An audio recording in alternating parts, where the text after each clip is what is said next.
everyone. Today I'll be talking about infantile spasms, also known as West syndrome. What is it? It's a seizure or an epilepsy syndrome that's age-specific for infants and young children.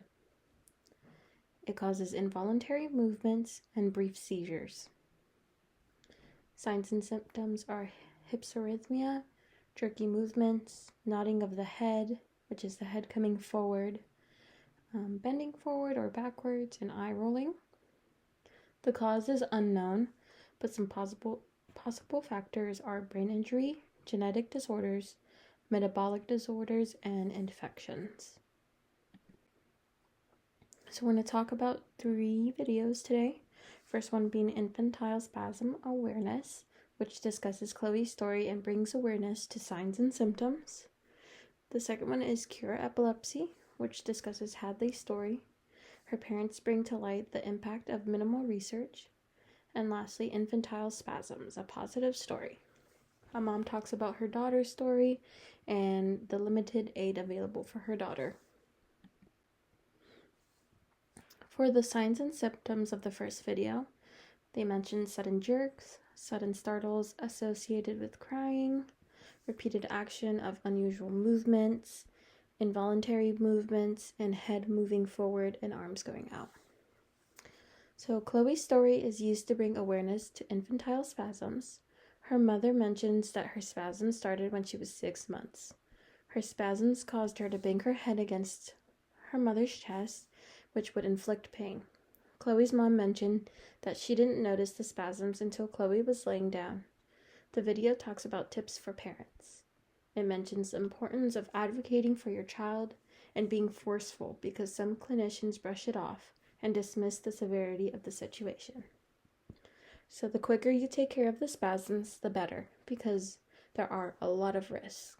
Some of the risks include sudden death from epilepsy, learning deficits, poor processing skills, cerebral palsy, and developmental delays. Lastly, the video mentions how important it is to record your child's spasms and immediately go to the ER. For the second video, Hadley was born premature at 26 weeks. When she was 5 months old, she had her first seizure. The parents put her on a steroid treatment. She was doing good, but then relapsed 5 months after the treatment. Hadley then started the steroid process again, and she was spasms-free for 7 months and then relapsed. Hadley then went through a brain lobectomy, which was a 6-hour surgery. It removed the temporal and occipital lobe on the left side of her brain.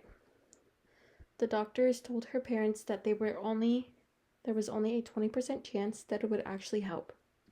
Luckily, Hadley quickly recovered, but she relapsed again 6 weeks after her surgery. The parents expressed the frustration and difficulty to help her daughter because there is an extreme lack of research to support them. Lastly, the third video mentions signs and symptoms of jerky movements, glazed eyes, head drop with an eye roll, and it lasted no more than 30 seconds. So the mom in the video had to advocate for her daughter because all the health clinicians were not taking her daughter's seizures seriously. When she finally got in contact with a neurologist, they did an EEG and found out that she had a chaotic brain pattern, hypsarrhythmia. The daughter was diagnosed with West syndrome, also known as infantile spasms, which can cause regression of developmental skills. And the mom was told to put her daughter on a 30-day heavy steroid and then evaluate her on an EEG. 24 hours in, her daughter was very fussy and irritable. Her daughter developed a moon face and her blood pressure was way too high. So medications had to stop. After stopping for 3 days, her daughter was showing normal tendencies and developmental skills. Although her daughter looked better, the clinician still wanted the mom to continue with the steroid process. The mom had to advocate for her daughter and received help from out of the states. From there, she was able to get a 24-hour EEG, and it proved that her daughter's hypsarrhythmia was gone.